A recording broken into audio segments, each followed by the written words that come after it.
Hey kings and queens, I hope you're doing well and welcome to my channel. So today is going to be a very raw and open video because I'm going to be talking about mental health and my own personal mental health struggles. I have mentioned this on my channel previously, but I may have mentioned it in passing, but I wanted to dive a bit more into my mental health journey today because I do believe there is power in sharing our stories and I guess being vulnerable. So grab yourself a cup of herbal tea and let's dive in. So my mental health journey, it goes back so many years. I think I've struggled with my mental health since childhood for various reasons, and unfortunately I can't share all of the reasons in this video because I kind of like need to protect the I guess the identity of certain people, but essentially I have experienced like physical abuse in the past. I've experienced, of course, like I think a lot of people have experienced emotional abuse in the past, and it's not funny, I don't mean to laugh, but you know, I've experienced emotional abuse and you know, bullying as well whilst I was in school.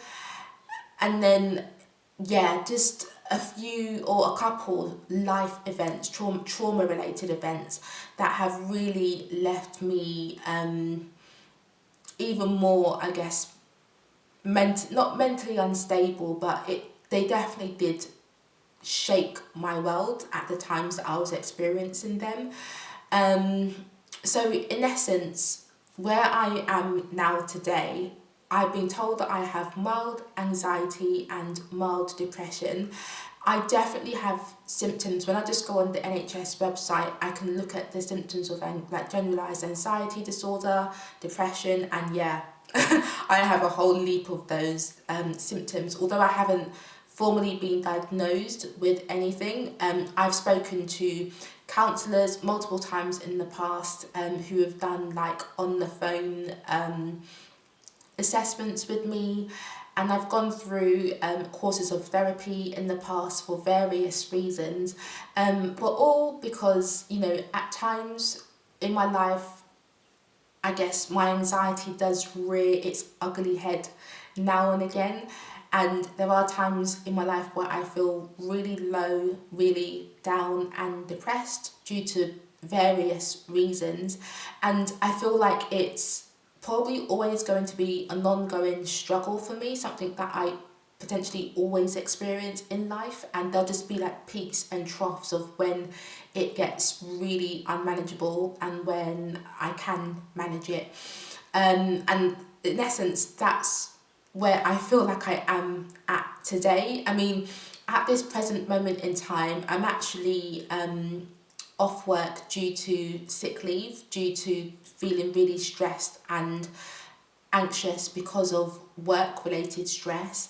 And not that anyone at work has been placing undue pressure on me, or there hasn't been anything that has happened at work that has been a major cause of stress, but I do feel like I put a lot of pressure on myself to perform well, and I know so many of us do. Like I was in basically like an A and B student. I got A stars, I got A's, few B's. I've always been a top performing student, and then I guess my self-confidence was shaken when I attended a Russell Group university, where I no longer was like the clever person in the class because everyone around me was clever, and I actually felt like I was now the dumbest person in the class, being amongst like a different group of people, and that really did shake my self-confidence and my self-worth and just how I felt about myself. And ever since university, I've really struggled to get back to my confidence that I had prior to university. It's been a massive struggle. I've always felt like I don't fit in for some reason. I didn't feel like I fit in during university, and I guess it's because I was no longer amongst a peer group that I felt like we were all similar or the same.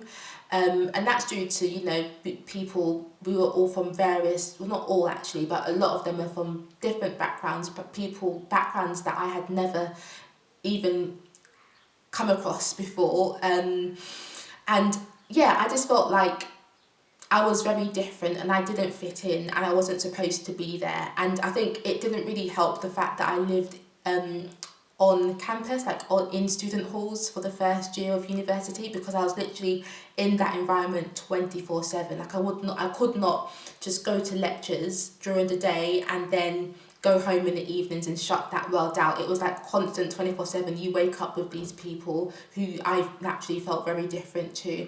You basically go to bed with them around you as well. It's like eating breakfast, having lunch, dinner, they're all around you. So definitely my first year of university was very hard, and it has seeped into the rest of my life now, 11 years later. I'm still struggling with the after effects of what I mentally went through during my university days, if that makes sense. And even in the workplace now, I've been working for the past, I'd say probably 11 years or so. Yeah, 11 years or so. Even though at work there are people from a variety of backgrounds, people from all over the world, at work, I've never really felt like I truly fit in. And it's not because of my ethnicity. It truly isn't that. It's more a social mobility thing for me, a social background. The fact that I know that I am from a working class background, and I grew up on a council estate, and I used to live in a flat, and I just feel like my background is so different from most of the backgrounds of people that I spend most of my hours with at work, regardless of what company I work at. I always feel out of place, and part of it is my anxiety, part of it is my own negative beliefs. Yes, factually, I am in environments where by default they will be a bit challenging to get used to. But also I know my mind isn't helping, and my mind has definitely been a source of anxiety and stress. I worry so much and I overthink so much, and I get myself sometimes into a state where my chest feels really tight. It feels like my chest is squeezing in on itself, and my breathing, the rate of my breathing increases rapidly, and I sometimes feel like I'm out of breath, I can't breathe when I'm on a work call, for example. My heart races sometimes, as soon as someone pings me at work, for example, my heart may start racing because I'm worrying about what they may say, what they're about to say. Or if someone sends me an email and I just see their name in their inbox, my heart sometimes starts racing. I sweat a lot. And yeah, my eating has been affected. I overeat to make myself feel better, particularly during the times where I feel really down. My sleep has been impacted to some extent. For me, it tends to be oversleeping rather than struggling to get to sleep. I just very generally feel exhausted physically and emotionally most, if not all, of the time, and that definitely will impact my sleep at some point. But yeah, there are so many things that I can mention in terms of symptoms of anxiety and depression that I have been feeling on and off for a number of years, but I did want to share that that's part of what I'm, I guess, battling, juggling, going through. Because if we don't speak about this stuff, people most likely wouldn't know. And what I've realised as well, I believe that I am a high functioning, or that I have high functioning depression, or high functioning mild depression, high functioning mild anxiety. And high functioning is when, not everyone who has depression or anxiety are at home, their head under their covers, and they're just wallowing in sadness, if that's a phrase. If you have depression or even mild depression, you don't necessarily have to be sitting by yourself in a corner just crying yourself to sleep every day, or not going out, or not eating, or whatever it is. Some people are able to, I guess, put on a really good front, and they're still able to achieve their day-to-day tasks and routine, and outwardly they may appear fine. They may appear, fine, confident, okay, but inwardly they have so much stuff going on, and that's what a high functioning person is. The fact that they're still able to achieve their work goals, still meet targets at work, still look after their family, feed their children, etc. But inside, anxiety, depression are probably eating themselves up inside, and that's the stage that I have got to. The reason why I took time off work was because I felt like I was on the verge of breaking down. And I felt like this last year, and I took time off work last year for the same reason, because I just felt I was really overworked and overstretched at work, and I literally, my mind and my body both needed a break from that source of stress. So that's why I took time off last year, and with this particular time, I just felt hopeless. I felt like, I guess for this particular time, I just felt really behind at work. So I had taken 2 weeks holiday, 2 weeks leave in April due to getting married and moving house. And when I returned to work, I didn't feel like I could catch up.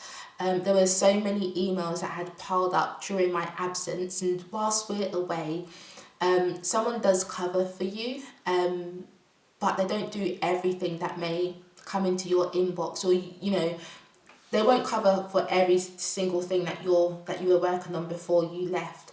So I came back to so many emails that I myself put pressure on myself to try and clear, to try and answer, as well as trying to catch up from the work that I kind of like missed during my holiday.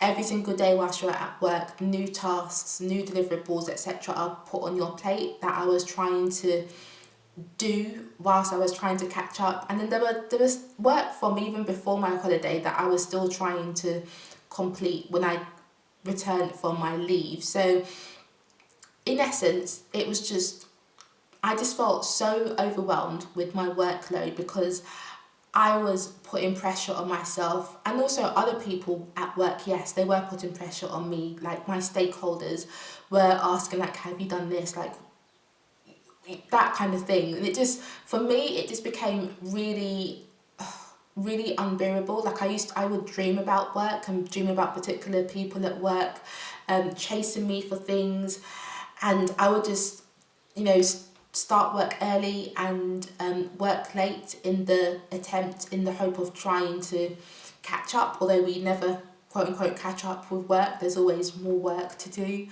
There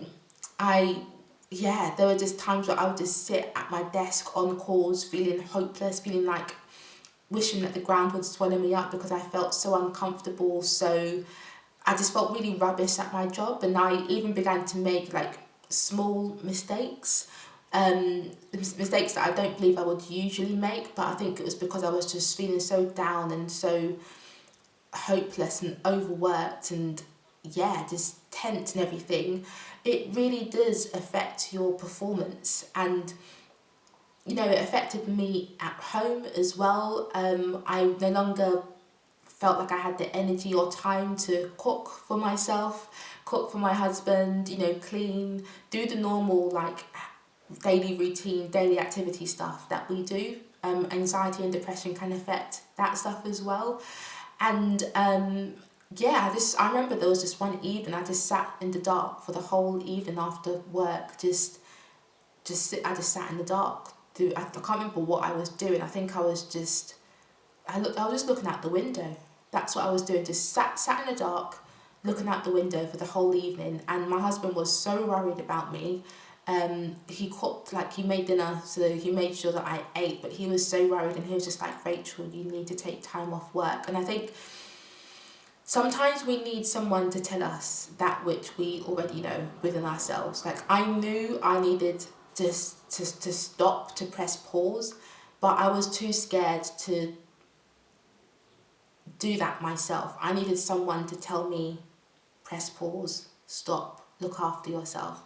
And when he told me that you need to take time off work, it gave me permission to do that. And I know sometimes we're worried about, oh, will it affect our career trajectory, or I'm trying to go for a promotion and taking time off work now is not the right thing to do, or what will people say, will I appear weak, blah, blah, blah. But I honestly knew that I needed to take time out and just take a breather, like just take a break. And that's what I've done. That's why I'm off work at the moment. And again, not that, if you're off work, it means that you have to be crying in a corner every day in your pajamas. You don't shower, you don't brush your teeth, you don't eat. Sometimes you just need to take a break from the main cause of stress and just allow yourself to do something different or do nothing at all. And that's how you kind of like re-energize yourself.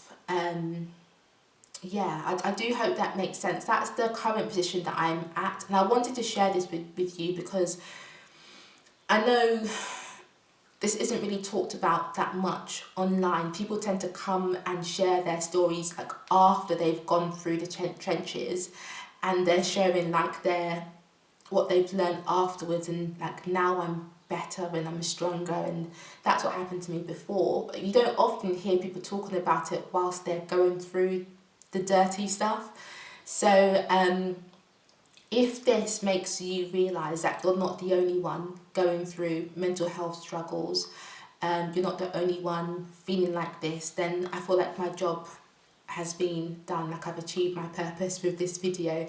I just wanted to share my experience because not that if someone else is going through something similar it makes it right, but sometimes it just makes us feel a tiny bit better knowing that no one's life is perfect, regardless of what they may appear to have on the outside or they may have appeared to have achieved or whatever.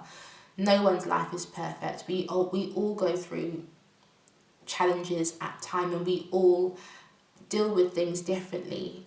And it is really important for us to look after our mental health. If it means taking time out from work or going on a weekend break, leave the kids at your mum's house or whatever you may decide to do. If it means just taking the evening off and just having a really nice bath soak and reading a book, or whatever self-care may mean to you, it is important for us to try and do that stuff before we reach the stage where we feel like I'm about to have a breakdown or I'm burning out kind of thing. Because I truly felt like I was burning out. And I'm very, very happy that I decided to seek help before I completely burnt out. And now I'm having a course of therapy sessions. I've only started it this week, so there's not much change. We just had like an introductory session, but I'm having therapy at the moment to help with my anxiety and depression. They've recommended me, she's recommended me a book that I can read about assertiveness so that I can learn how to confidently say no at work and push back when I feel like I'm being set unrealistic deadlines, or I'm, so that I don't end up telling myself that I have to work late or log on early in order to do something that someone has asked me to do. That's outside the realms of what is reasonable. I've ordered that book on assertiveness, and I'll probably leave the link in the description box in case you struggle with saying no or pushing back at work as well. I've decided to commit more time to my spiritual journey, and I've ordered a book about Bible verses to help me worry less. So I don't remember what it's called, but I think it's called like Worry Less, Pray More, or whatever the book is called. So I'm trying to read just one page of that each day. I'm doing an online CBT digital therapy course as well via Silver Cloud. So that's just like an additional resource to help me, I guess, focus on getting better during my therapy sessions. They're focused on stress and anxiety, that digital course. I've spoken to my GP, which I think you should do so as well, especially if you are feeling not quite yourself, and I'm getting support via my GP. So I've reached out for help, which is really great, which we should all be doing. And not that I'm feeling any different now. I'm not feeling better. I'm not feeling stronger or more resilient. But I know with time, when I keep, or if I keep telling myself and forcing myself to use these resources that are available to me, and to meditate and to read scripture, read the word, to pray, to take time out to do the actions that I've agreed with my therapist after each session, to go for walks, to do exercise to increase my endorphins. If I do all of that stuff, I know over time I will feel better. And I really do hope that me sharing my story with you helps you to feel a little better as well if you're going through or feeling something similar. And I'm really glad actually that I didn't break down in tears and get emotional in this video, because I wanted to make sure that it's as helpful to you as possible. And although we shouldn't be masking our emotions, I wanted just to be able to focus on the message that I wanted to get across today, and I feel like I have been able to do that because I haven't got all emotional and stuff. So yeah, let me know if you found this video helpful. As I said, it's just a chit chat of what I'm going through, what I'm experiencing, because it's good to share the celebrations, the achievements of life, but it's also important to share the struggles as well, because life has duality, good and bad. So let me know if you found it helpful by leaving a comment below. Like the video if you want me to talk more about mental health and how I am planning to look after my mental health going forward, and how my journey ends up going along a period of time. And subscribe to the channel for more adulting videos. So yeah, thank you so much for your time, and I will see you in my next video. Take care and God bless.